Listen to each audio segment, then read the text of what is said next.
itu berdasarkan hasil kerapian masa silam. Jadi ketika masa silam itu menempuh pelajaran 20 tahun, maka perampingan dan perapian di masa setelahnya atau sekarang ini bisa 10 tahun. Tapi berdasarkan dari hasil penemuan dan perbaikan masa lalu, tidak bisa membuang sanad itu. Jadi ketika ditemukan metodologi hobi, misalnya menghafal Quran 8 bulan misalnya kan, total atau katakan setahun berikut makna dan acak-acaknya. Ini adalah hasil penyempurnaan, hasil islah, hasil penataan yang sangat dipengaruhi oleh penemuan sebelumnya. Nah, di titik berangkatnya masa lalu berarti gitu ya. Tidak putus ini, tetap nyambung. Dan ada sebuah riwayat hadis, saya lupa redaksinya, insya Allah hadis ini bisa dipakai ya, bahwa sesungguhnya umat, kata Nabi, umat Islam itu, umat sekarangnya itu kalau sudah meninggal, itu menjadi sumber perbaikan untuk masa depannya. Saya sempat mendengar bahwa metodologi ini datang dari teman-teman santri, salah satu santri Jombang, dan sekarang sedang dikawinkan dengan pelaksanaannya dikawinkan dengan Ibnu Khalil. Untuk lebih jelasnya kita nanti akan mendalami kepada beliaunya. Assalamualaikum Pak Kiai. Waalaikumsalam warahmatullahi wabarakatuh. Saya benar-benar takjub kemarin Pak Kiai. Serius benar-benar takjub. Iya. Jadi ini sesuatu yang tak masuk akal saya sebelumnya. Ketika melihat Bang Muiz, ketika melihat santrian di sini mampu untuk menjawab menjawab pertanyaan-pertanyaan dari penguji, dan itu hasil dari 20 hari belajar. Iya, betul. Dari 20 hari belajar. Sebetulnya asbabul wurudnya hobi ini yang Pak Kiai kok Pak Kiai juga berani gitu ya memasukkan metodologi ini ke sini. Takut jangan-jangan nanti ada yang bilang bid'ah ke Pak Kiai. Urusan hobi. Ini asbabul wurudnya gimana Pak Kiai gitu Pak Kiai? Oke. Jadi sebagaimana kita ketahui, hobi ini kan sebuah metodologi untuk melatih otak seseorang agar bisa berfungsi secara maksimal. Nah, sebenarnya simpel saja di hobi ini. Jadi tidak ada teori atau apapun yang jelimet, tidak. Hanya berdasarkan kata benda yang disusun secara urut dan acak. Dan ini tidak sembarang kata benda. Ini sudah melalui hasil penelitian. Rekam otak ketika membayangkan, mengimajinasikan kata benda ini. Nah, kita juga sudah paham bahwa sebenarnya kata benda ini adalah ilmu tertua dalam peradaban manusia. Kenapa?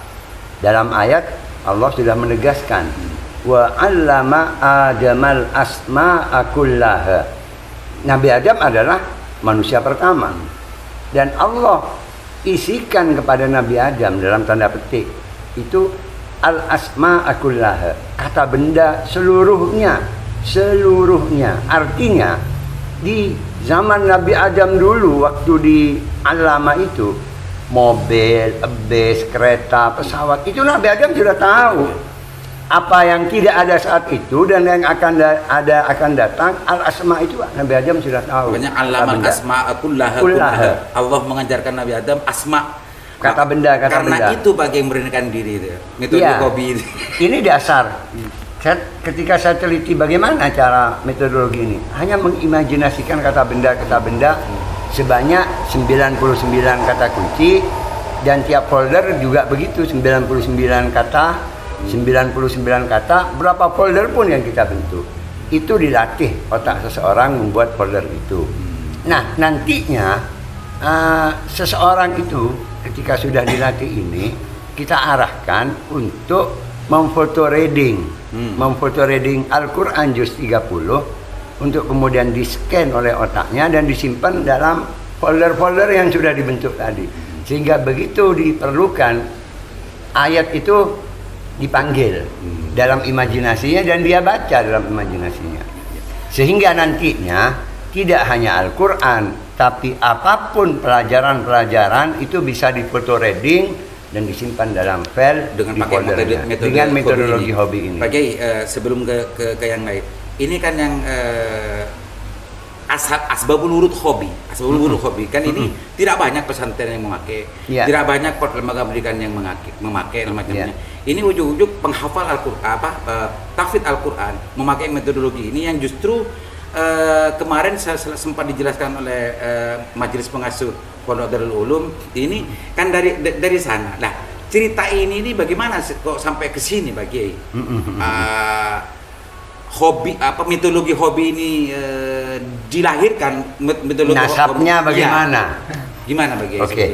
Jadi begini, penemu metodologi hobi ini dan penelitinya itu adalah Ustadz Cahya bersama beberapa dokter dan profesor-profesor di UGM dengan melibatkan universitas dari Toronto, Kanada, Profesor Kennedy, dan sekarang sudah almarhum.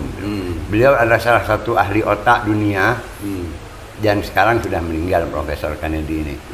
Nah, Ustadz Cahyayudi ini terinspirasi menemukan metodologi hobi dan meneliti metodologi hobi ini adalah dari pengalaman batin beliau saat mondok di Darul Ulum dari almarhum Yai Rifai, putranya Kiai Romli, dengan istilah riadohnya itu namanya Yaman Huwa. Yaman Huwa. Nah, tentunya Kiai Rifai ini akan mendapatkan warisan riadoh itu dari abahnya Kiai Romli. Dan Kiai Romli ini mendapatkannya dari Syekhona Holil Bangkalan. Maka kolaborasi antara Darul Ulum dengan Bangkalan ini menjadi ruh dari adanya metodologi hobi ini. Ya. Cerita hikayatnya begitu. Nah, nasabnya begitu. Makanya Pak Kiai, kalau itu ini ciri-cirinya pemirsa. Kalau orang NU dan ahli sunnah wal jamaah pasti tidak akan pernah membuang yang namanya tabarukan dan barokah. Tabarukan dan tawassulan pada para masyai-masyai yang dulu meninggalkan dan menurunkan beberapa ilmu dan macamnya. Meskipun ini sebetulnya tidak ada hubungannya ke sana.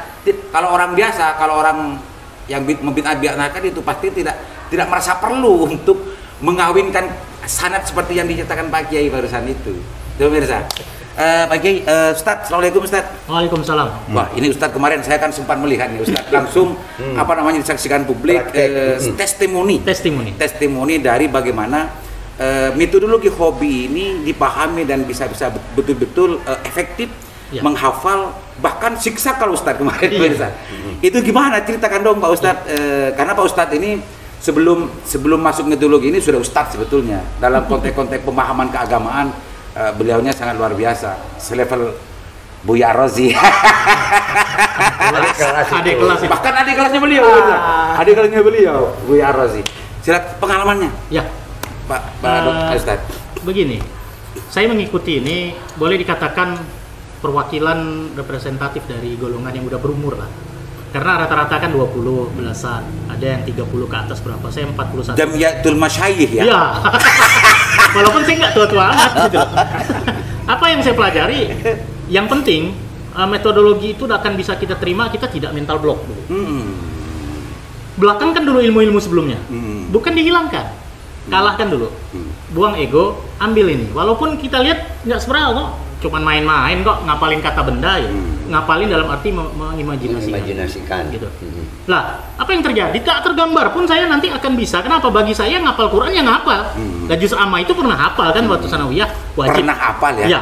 Catat tuh walaupun pada belakangan ini untuk yang jadi imam paling sampai surat Al-Hakumut Takasur kan paling barter lah naik sabihis gitu kan. Yang belakang itu ya kadang hafal kadang enggak gitu. Kadang lupa. Iya, banyaknya lupa gitu kan. Apa yang terjadi ketika melakukan perekaman imajinasi gambar-gambar yang ada di metodologi hobi, berikut isi-isinya. Jadi ada 99 kali 7. Iya kan? Berikut kata kunci itu. Jadi silakan berapa jumlahnya. Kalau dihafalkan gimana? Udah gitu loncat-loncat. Dari sini ke sini kan? Apa buahnya? Buahnya adalah membentuk pola pikir imajinasi penggambaran yang sangat dahsyat. Jadi terjadi gelombang otak yang terus datar naik, turun, terus turun ke bawah, naik lagi. Dan inilah ritme Al-Quran. Dan saya belum awal-awalnya nggak nyadar, tapi saya lancarkan ini folder. Kata kunci folder lancar. Begitu pada masuk pada bab perekaman Al-Quran yang notabene kita pernah hafal juz amma, mungkin sedikit lebih mudah. Tetapi memang nanti segala konsekuensi bagi kita yang udah pernah hafal, udah dewasa, metodologi yang diajarkan itu mungkin menggunakan terjemahan, kita nggak akan gunakan terjemahan. Itu aja bedanya kan. Nah, apa yang terjadi? Pertama ini yang saya rasakan sebelum saya bisa membuka layar-layar di depan mata saya adalah semangat luar biasa. Jadi umur 40 seperti umur 20-an. Maka seleranya bisa 20-an loh. Jadi itu luar biasa. Dan saya akhirnya bisa bercengkrama dan bercanda kepada yang di bawah-bawah umur saya gitu. Karena kelasnya sama ya. Gitu. Ada beberapa yang umur 20 itu jadi bercandaan kita seolah-olah saya seumuran dengan mereka gitu kan. Pemirsa perlu diketahui bahwa beliau ini adalah angkatan pertama Hobi di Ibnu Khalil. Ustadz Muiz. Silakan lanjut Pak Muiz. Ya. Alhamdulillah, pada prakteknya ketika saya merekam, kalau ayat-ayat kecil sih, surat-surat kecil itu biasa lah, loncat sana loncat sini, karena kita udah tahu Qul 4 ayat, An-Nasr 3, Al-Kautsar 3, gampang lah ya. Tapi begitu amma, dari awal ke bawah, oke. An-Naba maksudnya? Ya, ya, surat An-Naba, dari bawah sampai 40 ayat kan, 40 ayat. Oke, lancar. Begitu naik ke atas, blank. Ini gimana caranya? Hafalan lo ya? Mesti punya caranya, coba praktekkan. Sudah hafal, gambarkan dalam imajinasi, terserah, semudah-mudahnya. Ketika saya mudahnya cara A, ternyata enggak, cara B ada beberapa cara, saya menemukan, seolah-olah saya ini adalah layar di depan saya. Misalnya ini salah satu gambaran pribadi, mungkin nanti yang lain itu ada berbeda. Coba saya tata urutannya 1 sampai 40, coba saya coba dulu 1 sampai 5, 5 sampai 1. Habis itu 6 sampai 10, 10 sampai 6. Terus tinggal ngacak, 23 langsung tahu, kan gitu. 34 langsung tahu. Ustaz, itu dalam tahap pengacakan, dalam tahap pendalaman ya istilah umumnya ya. Pendalaman setelah mendapatkan tema dan metodologi dari trainernya, itu kan pendalaman saya melihat Pak Ustadz. Nah ini dibantu dan dibimbing nggak dengan trainer? Trainer dan instruktur adalah membimbing, memasukkan kata-kata kunci dan koder ini. Dimasukkan ke kita, dibimbing pelan-pelan, kemudian metodologi umum. Bahwa pada umumnya dalam metodologi hobi ini cara foto reading, cara scanning itu begini umumnya. Kemudian posisi membaca Al-Qur'an, memandang objek, apakah foto, apakah tulisan itu begini cara umumnya. Nah, kemudian teknik untuk merangkaikan bahwa ayat ini sambung dengan ini, itu adalah gambar itu tadi. Gambar itu bisa diasosiasikan. Ketika kita berbicara rambut setelah itu ada dahi setelah itu ada alis. Ini kan asosiasi namanya. Ketika kita memandang wajah, berarti ada rambut sampai ke dagu, ada telinga. Alis sampai kumis masuk tadi. Ini kan umum. Nah, pada prakteknya ketika pendalaman juga begitu. Bahwa An-Naba 1 sampai 10 ada dalam sebuah asosiasi. Nah, ini pendekatannya seperti mungkin bisa agak mendekati lah ya dipahami. Ya, saya tidak berbicara dari teknik pribadi tapi yang umumnya dari instruktur itu diberi metodologi umum tanpa mendikte. Kalian mau caranya kayak apa didikte ketat tuh enggak. Nanti berkembang dengan imajinasi kita selincah-lincahnya, semudah-mudahnya, segampang-gampangnya. Makanya tadi itu ya Pak Ustadz ya, bahwa dari ayat 1 kalau ada sampai ke 10 itu ada asosiasi. Itu yang salah satu alasan kenapa Ustadz berani untuk menyimpulkan bahwa metodologi hobi ini sangat kompatibel dengan Al-Quran. Gitu ya Pak Ustadz ya. Pemirsa, kalau dia saya ini sudah jadi Ustadz. Sebelum ikut ini Ustadz, ada pengalaman yang berbeda. Itu cara menghafal. Sekarang sudah memakai hobi dan bisa manggil hafalannya beda dengan yang dulu. Dulu hafal sudah naik jadi Gus, bukan Ustadz lagi. Gus ya, Gus. Gus sudah lama. Gus. Jadi kalau dulu ngapalnya Gus sama kan hafal. Sekarang sudah mulai tadi sempat menggambarkan. Sempat hilang dan macamnya. Sekarang tinggal menggambarkan, mentasawur itu dipanggil datang dengan metodologi hobi. Assalamualaikum Pak Ketua. Ketua hobi. Pemirsa, beliau kalau masyarakat Bangkalan mungkin sudah banyak yang mengerti dan tahu karena beliau ini 3 periode menjadi anggota dewan di Kabupaten Bangkalan, wakil rakyat, dan rakyat sudah banyak yang tahu. Tapi sekarang sudah mauquf pemirsa. Ternyata sekarang menjadi ketua organisasi hobi di Kabupaten Bangkalan. Pak Rofi, mau dikemas bagaimana keorganisasian dari hobi ini di Kabupaten Bangkalan selain di Ibnu Khalil. Kalau tadi Kiai kan sempat bercerita bahwa perkawinan barokah historinya gitu ya, antara Darul Ulum dengan Ibnu Khalil ini dengan Bangkalan ini kan seperti tadi. Nah, dalam konteks kejemiannya itu bagaimana? Apa mau tertutup atau terbuka atau mau digimanakan Pak Rabi? Terima kasih Mas Saliman.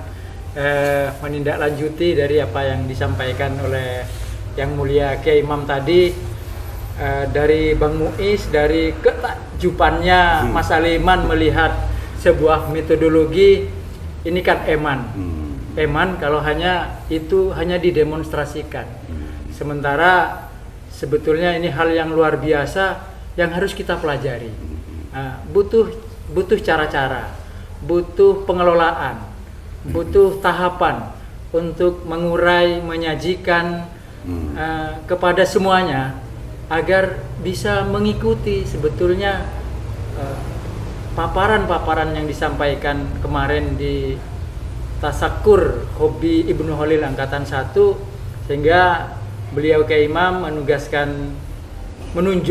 menugaskan kepada saya untuk menjadi ketua dari pelaksana hobi di Ibnu Khalil. Ini sudah berbicara karena beliau dengan kelembagaan pesantrennya sudah menangkap peluang metodologi ini agar bisa diimplementasikan buat santri-santri Ibnu Khalil, buat masyarakat Bangkalan, bahkan secara umum masyarakat secara luas. Sehingga beliau yang pertama kelembagaannya menamakan Hobi Ibnu Khalil.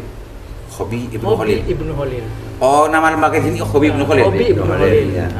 Hobi Ibnu Khalil ini lembaga termuda jadinya di pesantren Ibnu Khalil.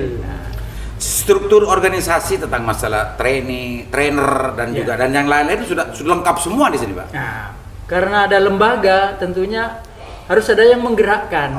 Siapa yang menggerakkan? Menggerakkan apa yang digerakkan? Apa yang digerakkan? Bagaimana menggerakkan? Kan begitu Mas Aliman. Sehingga teman-teman di lembaga Hobi Ibnu Khalil ini merumuskan visinya bagaimana mencetak sumber daya insan yang berakhlakul karimah berdasarkan Al-Quran dalam mengembangkan ilmu pengetahuan. Ilmu pengetahuan ini maknanya agama, umum dan lainnya secara digital spiritual. Digital spiritual. Cara digital spiritual. Ini istilah baru, Mirsa. Istilah baru. Digital spiritual. Digital spiritual. Manusia. Digital yang sekarang 4.0. Ini bisa jadi di atas itu. Bisa jadi apa 9.0 atau gimana di istilah kalangan kita pesantren dan nahdien. Secara digital spiritual. Bagaimana Hobi Ibnu Khalil terus melakukan upaya-upaya untuk mencapai visinya itu. Yang pertama menyelenggarakan pelatihan dasar Hobi Ibnu Khalil di bidang Al-Quran. Di pelatihan dasar sebagaimana diikuti oleh angkatan 1. Ustaz Muiz. Ya, Ustaz Muiz salah satunya. Dan yang lain-lain. Itu misi yang pertama. Misi yang kedua menyelenggarakan kajian. Kajian untuk pengembangan. Pengembangan nanti. Mana lo ke TV Ibnu Khalil kan gitu kan maksudnya. Pengembangan belum itu kepesertaan. Kalau pertanyaan itu pada kepesertaan. Jadi pengembangan hobinya. Pengembangan hobinya. Kalau yang dasar itu penyelenggaraan pelatihan dasar Al-Qur'an hanya berbicara dasar Al-Qur'an dengan materi juz 30. Nah, kalau berbicara pengembangan itunya nanti salah satunya adalah ketika alumni hobi ini ingin mengembangkan ke pendalaman Al-Qur'an. Kan harus 30 juz. Ya. Ini atau pengembangan. disiplin ilmu mustalahul hadis. Itu kelas lanjutan dari pelatihan dasar. Ini misi kedua Mas Aliman. Bagaimana pondok pesantren Ibnu Khalil sudah menyediakan itu, sudah menyiapkan. Sehingga setelah pelatihan dasar, santri yang berminat untuk melanjutkan ke lanjutan juz 30 juz, pondok pesantren Ibnu Khalil sudah siap. Asramanya, metodologi, kurikulumnya semuanya sudah siap. Pancet ya, kalau yang kemarin kan tahap pertama 20 hari tuh 20. anunya. Sistem tahap dasar ini sistemnya 120 jam. 120 jam. Angkatan 1 itu menempuh 120 jam itu perharinya 6 jam sehingga dia dilakukan dalam 20 kali pertemuan. Satu kali pertemuan, satu hari pertemuan, satu hari itu 6 jam. Bisa jadi nanti perkembangan selanjutnya ketika ini berkembang luar biasa, ada banyak model-model yang ingin dikembangkan untuk memberikan peluang yang sama terhadap semua masyarakat Bangkalan khususnya. Biar tidak Ustadz Muiz aja yang bisa. Kenapa masyarakat Bangkalan? Karena nggak dibatasi umurnya Mas Aliman. Yang penting dia bisa ngaji dasarnya. Mau yang SD kelas 4, 5, 6 sampai atau Bang SMA Muiz, kelas 2. sampai Bang Muiz. Bang Muiz itu apa itu? SMA bukan apa? SMA di atasnya lagi. Kalau yang lain milenial ini makanya saya tuh mau dijadiin rektor. Jadi Pak Robi secara keorganisasian hobi ini akan mengikuti akan mengembangkan diri, tidak hanya seperti pelatihan 20 hari ini saja itu ya. Nanti bisa saja pengembangan keilmuan lewat metodologi hobi ini, pemahaman tentang masalah Al-Qur'an tidak hanya hafalan, mustalah hadis, tafsir dan lain-lain. Bahasa. Yang lain ini sedang dilakukan sekarang pada sains dalam persiapan untuk sains, fisika, kimia, biologi, bahasa juga sebagai kelas lanjutan. Oh, kelas lanjutan setelah mengikuti 20 hari ini. Ya, ini pemirsa luar biasa. Misi yang ketiga, ketika ini sudah bisa dilakukan dalam kurun waktu yang cukup, tidak hanya pelatihan, harus melakukan kajian keilmuan. Kan harus naik lagi Mas Aliman levelnya. Kelasnya naik ke kajian. Nanti ke depan sudah pematangan tentang hasil mengkaji hadis, hasil mengkaji kimia, fisika, biologi. Oh, maksudnya gini, ini baru nggak saya? Juga kajian ke misi ketiga lebih jauh lagi. Jadi metodologi hobi akan dinaikkan lagi dalam konteks level kajian. Artinya kalau sebelumnya kita belajar masalah metodologi dasar, foto reading dan men-scan. Ya. Selanjutnya ada kelas lanjutan. Kelas kajian. Kelas lanjutan dulu. Lanjutan itu untuk pendalaman. Spesialisasi. Sains. Dia mau ibaratkan dia mau ngambil jurusan pengembangan apa setelah hobi? Kan hanya 3 juz 30. Mau pengembangan ke Quran harus menguasai 30 juz. Mau mengembangkan ke bahasa, mau menguasai bahasa apa? Harus mengembangkan ke sains, fisika, kimia, apa? Begitu Mas Aliman. Oke. Jadi hobi ini nanti akan berkembang. Kalau hari ini masih Al-Quran. Masih dasar. Misi satu, pelatihan dasar. Ini pemirsa bisa menjadi mercusuar keilmuan nanti. Karena hobi ini bisa masuk kepada semua ilmu. Bisa belajar dengan metode hobi pada semua jenis ilmu. Kembali ke visi Mas Aliman. Mencetak sumber daya insan yang berakhlakul karim berdasarkan Al-Quran. Karena kelas lanjutan semua itu harus ke pelatihan dasar Al-Quran juz 30 itu. Ternyata ada artinya pemirsa. Ada maknanya. Ini lagi disengaja atau tidak, ciri-ciri orang Ahlussunnah wal Jamaah itu begini. Tidak boleh keluar tidak boleh lari dari dasar. Luar biasa Pak Kiai. Beliau ini jangan hanya ilmu tapi akhlak itu menjadi akhlak juga menjadi tentu. Ini beliau yang bisa Pak Kiai, ini kan prospeknya sangat luar biasa, apalagi setelah banyak orang melihat demonstrasi kemarin tentang efektivitas dari hobi. Artinya kalau yang dulu pakai metodologi yang konvensional. Yang memakan waktu banyak, efektivitas dan macamnya, bahkan taklimul muta'allim itu proses PBM, proses belajar mengajar zamani. Oke. Nah ini kan saling, kalau dulu kan sulitnya bukan main lah. Pak Kiai, kesiapan dari Pak Kiai untuk membuka semua ini dan seolah-olah bisa merombak semua metodologi dan juga sistem pendidikan yang ada sebelumnya.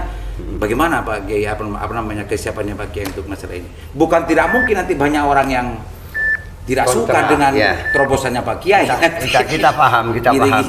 Segala sesuatu yang baru itu pasti sunnatullah berlaku, pro dan kontra itu pasti akan ada.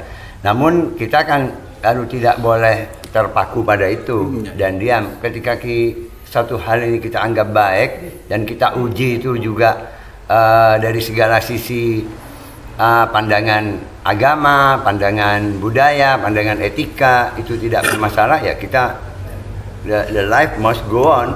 Oke. Itu yang pertama. Yang kedua, tentu kita inginkan mercusuar keilmuan itu muncul dari negeri kita. Karena diakui atau tidak, negara Indonesia itu adalah komunitas muslim terbesar di dunia. Dan negeri kita ini adalah warisan dari para pendahulu-pendahulu yang itu harus kita jaga. Nah, metodologi hobi yang seperti saya ungkapkan ke Rofi, saya kasih amanah ke beliau. Hobi jangan hanya jadi pelatihan 20 hari selesai, setelah itu selesai. Tidak jelas. Tidak ada apa-apa lagi, hanya angkatan 1, angkatan 2, angkatan 3, hanya selepas itu selesai, tidak. Tapi ini karena sebuah potensi untuk memungkinkan kita mencetak generasi-generasi muda Islam yang berkualitas, ini harus ada kelas lanjutannya. Al-Quran menjadi dasar utama. Selanjutnya mau penyempurnaan di Al-Quran 30 juz, kita siapkan itu. Mau penyempurnaan di ilmu hadis, kita siapkan. Mau pelanjutan di bahasa, kita siapkan. Dan mau lanjut di sains, teknologi, ya kita juga siapkan. Karena dengan modal metodologi hobi ini akan memangkas waktu dari seseorang untuk belajar keilmuan itu menjadi lebih singkat. Nah, tulu zaman di dalam kitab Ta'limul Muta'allim itu ya tentu berlaku fi zamanihi. Di zaman dulu yang kategori tulu zaman itu mungkin 20 atau 25 tahun. Di zaman berikutnya tulu zaman itu hanya 10 tahun, hanya 5 tahun. Ya terus ke belakang karena memang umur manusia semakin pendek dan dunia bergerak cepat. Maka kita juga harus mengikuti keadaan zaman seperti ini. Jadi ini tidak akan selesai sampai di sini, Iya, betul. Ini akan berkembang dan kalau ini masih tetap bermanfaat dan juga memberikan efektivitas pembelajaran terhadap siapapun, baik itu santri ataupun masyarakat yang ingin terlibat dan ingin minimal ada tingkat ada semacam kalau istilah travel itu ya. Kepenasaran ya. Tingkat kepenasaran dari testimoninya Ustadz Muiz. Silakan nanti tunggu pengumuman untuk angkatan kedua dan angkatan selanjutnya. Ya itu setiap saat bisa dikomunikasikan. Boleh saya tambahkan? Ya, silakan Pak Tanwir. Harus menunggu Mas Saleman. Sambil ditambahkan barusan sekaligus closing statement dan apa yang ingin disampaikan kepada masyarakat termasuk harapannya Pak Muiz pada masyarakat. Konteks tulus zaman seperti yang Kiai sampaikan, di dalam Ta'limut Ta'lim itu suatu syarat tulus zaman adalah syarat untuk Dakaun wa hirsun wa istibarun wa bulughatun wa irsyadus tatin wa tulus zaman. Ini hebatnya, ini saya senangnya sama Ustaz Aliman ini begini. Dalam konteks perbedaan masa lalu dan masa sekarang. Jadi ada perkataan Imam Malik bin Anas, ini Imam Maliki, mazhab Maliki, bahwa kurang lebih terjemahannya begini. Sesungguhnya umat ini diperbaiki, diislahkan atau ditata, dirapikan itu berdasarkan hasil kerapian masa silam. Jadi ketika masa silam itu menempuh pelajaran 20 tahun, maka perampingan dan perapian di masa setelahnya atau sekarang ini bisa 10 tahun. Tapi berdasarkan dari hasil penemuan dan perbaikan masa lalu, tidak bisa membuang sanad itu. Jadi ketika ditemukan metodologi hobi, misalnya menghafal Quran 8 bulan misalnya kan, total atau katakan setahun berikut makna dan acak-acaknya. Ini adalah hasil penyempurnaan, hasil islah, hasil penataan yang sangat dipengaruhi oleh penemuan sebelumnya. Nah, titik berangkatnya masa lalu berarti gitu ya. Tidak putus ini, tetap nyambung. Dan ada sebuah riwayat hadis, saya lupa redaksinya, insya Allah hadis ini bisa dipakai ya. Bahwa sesungguhnya umat, kata Nabi, umat Islam itu, umat sekarangnya itu kalau sudah meninggal, itu menjadi sumber perbaikan untuk masa depan. Bahan perbaikan gitu. Nah itu ada riwayat seperti itu. Jadi tidak salah, teori tulus zaman tidak salah seperti ya Imam bilang. Versi tulus zaman itu segitu ketika zaman sekarang. Nah sekarang ini islahnya ya dapat seperti itu. Separuhnya dari yang udah ditemukan sebelumnya ditemukan sekarang percepatannya. Bisa jadi. Dan kenapa dari walaqad yassarnal Qur'ana lizikri fahal min muddakir. Ada apa kata yassarna? At-taisir. Jangan coba-coba batasi kata at-taisir. Allah Maha Kuasa membikin taisir. Maha muyassir.